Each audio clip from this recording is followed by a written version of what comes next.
Hi, good evening, or potentially good morning or good afternoon, depending on where you are in the world and when you're watching this. I'm Camilla Voyes, and I'm co-creator of Psychonaut, the graphic novel that is due out for release on Saturday the 1st of September. And I'm just making this video to tell you a little bit about the process of making the graphic novels, what the stories of Starblood trilogy meant to me, and also a little bit about the trials and tribulations that Anna went through to get this out to you. Well, the highlights were definitely the Kickstarter campaign that we held for Psychonaut, which was fully funded, and we managed to sell almost 100 copies of, between the two graphic novels, of our books in both electronic and paperback and hardback format. So that was amazing for two people that had been struggling along, they hadn't really known what the market was like for these graphic novels. It was a real vindication of the work that we'd been putting in, and Anna and I have been working on these for many years. So the Starblood trilogy were 3 stories, surprisingly enough, about a group of Gothic characters who were loosely based on myself and the trials and tribulations of my life at the time. So I was told many times that Starblood was an intensely visual novel and that it should be made into a film. I didn't know any filmmakers, but I figured I could find an artist to collaborate with, and I did find Anna on DeviantArt. And she was amazing, well, she still is, but her vision for the characters was so in tune with my own, and her love of the violence and the sexuality and the beauty and the tone of acceptance of the stories really resonated with her. So we've been having a lot of fun since. We're currently working on a third graphic novel, Black Sun, and 2 of the people who supported us on the Kickstarter campaign actually are having characters made for them for the Black Sun, the Black Sun graphic novel. And I'll stop here so that you can see the 2 character concepts before I move on to my next part.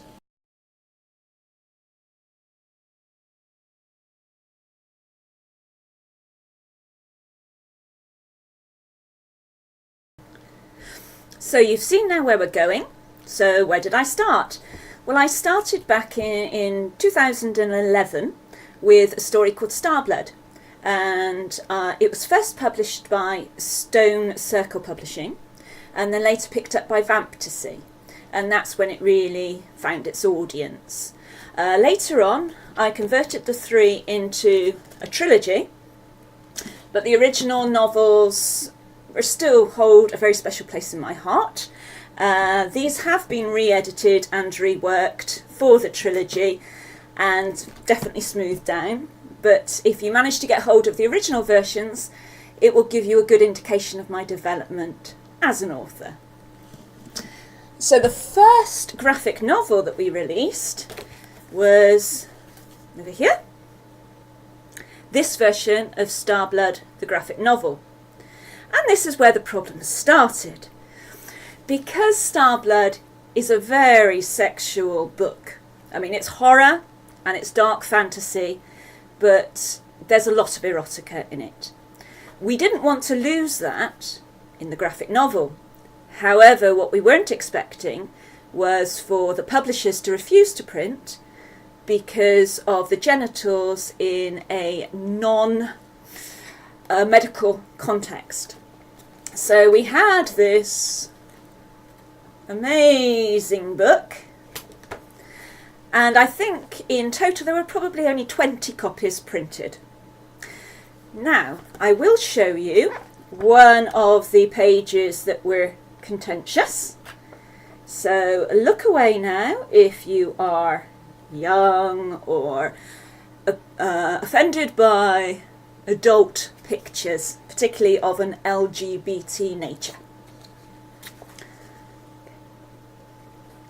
So that was the sort of thing that the printer of the novel wasn't very excited about. And Anna and I mostly Anna on this occasion, spent a lot of time reworking the script so that we could produce something without genitals being shown, while keeping the balance of a very erotic and very adult graphic novel, because we didn't want to lose that. That was the essence of the stories, after all. So we went through a number of different ones, and we changed to another printer as well. And you would hope that that was when the problems ended. But we had many problems with the printer and the saturation levels. Now, if you're used to printing colour and black and white pictures onto paper, you probably have a lot more knowledge than when Anna and I started. So we had lots and lots of false starts. But now we have a gorgeous graphic novel. The only problem is, although the saturation levels are where they should be, the printer still didn't like it because apparently the pages were curling. Well, this was not a problem for any of the Kickstarter prizes that went out or any copies that went to me. However, it became a problem with at least one of the printing places, so we had to start again. And this is with less than 6 weeks until it's due for release. We were told that it would have to be printed on a 70-gram paper, but to do that we would have to release it as a colour graphic novel.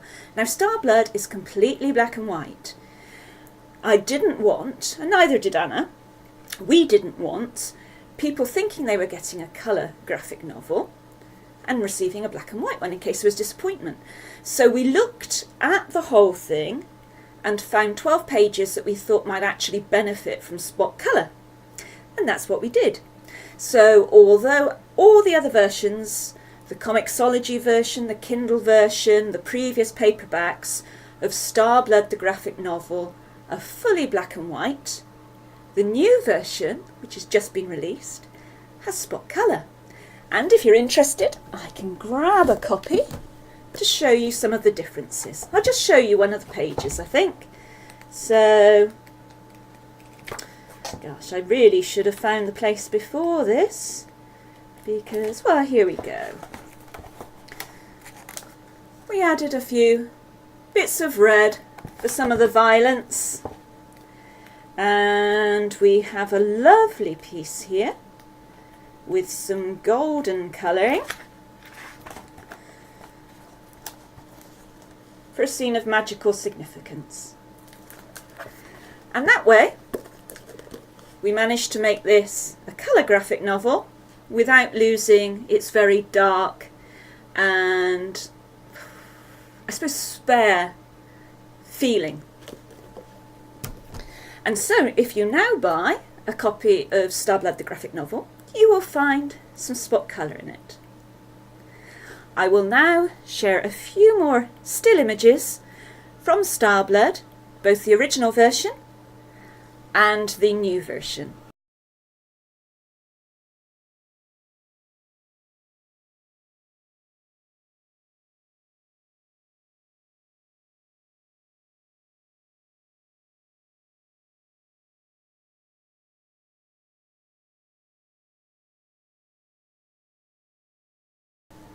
So we've heard a little bit about Starblood.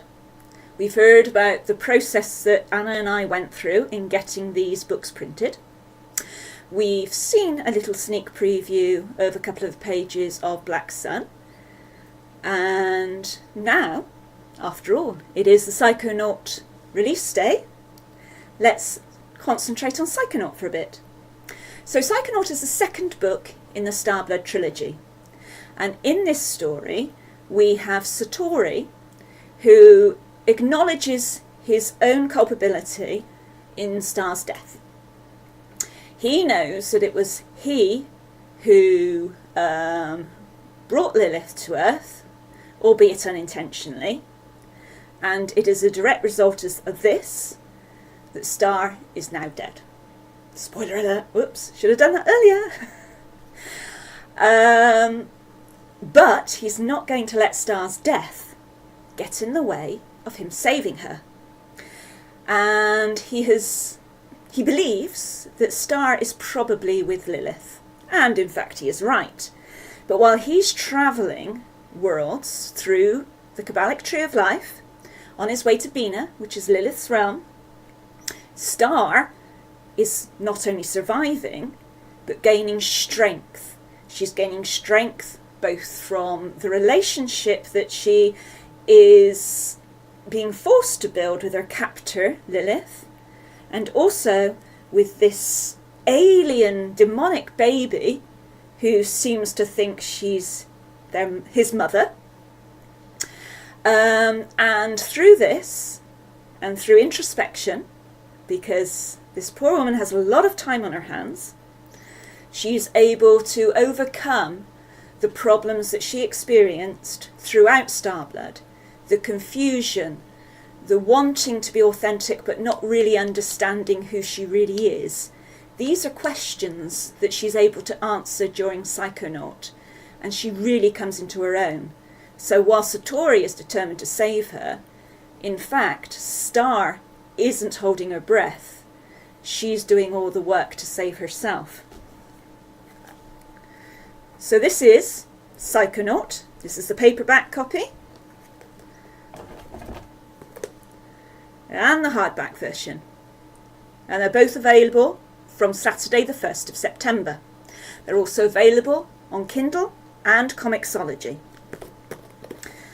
And unlike Starblood, we have a mix here of colour and black and white imagery. And what Anna and I decided would work best for this was to keep the real world, the earthbound images, mostly black and white. But as Star and Satori are experiencing these other realms, they are in full and vivid colour. So you get a real contrast between the world that we live in and this magical world where anything is possible. So the hardback version is £24.99. The paperback version is £15.99. And I think the Comixology and Kindle versions are around $2.99, somewhere around that. But, you know, it's easy to double check. And in fact, I will put a link in the comments which will give you a directions to a site which will list all the places where Psychonaut and Starblood are available to buy. And you can easily decide which version you want to buy. One of the options is signed copies. So, the prize as well. We've got a prize going around for the party and soon after through Rafflecopter. Now, the versions that are being offered as part of that prize are signed not only by myself, but there's also a personal sketch and a signature from Anna. So that's pretty special. So that's available to anybody in the UK. But there's also an alternative prize for people outside the UK. So check along to the Rafflecopter giveaway and find out more about that. So Psychonaut was very much a book about redemption. Not only is Satori trying to redeem himself, but so is Star, because Star realises that she's allowed her life to just take her away and hasn't really taken responsibility for her own happiness. This is where things change. And as I said at the start of this little video, the story was very much based on my own experiences, albeit not magical ones, soul ones, about my own growth during a very difficult time in my life. And Star's baby is possibly a metaphor for my own at the time, although mine wasn't quite as demonic. I think any mother will understand what I'm saying here. So that is the video. After this section, we're going to share a few still pages from Psychonaut, so you can see them better than me just waving this book up here like this. And then that'll be it. But if you've got any questions, please, please, please write them in the comments, and I'd be delighted to try and answer them for you. Thanks for joining me. Bye.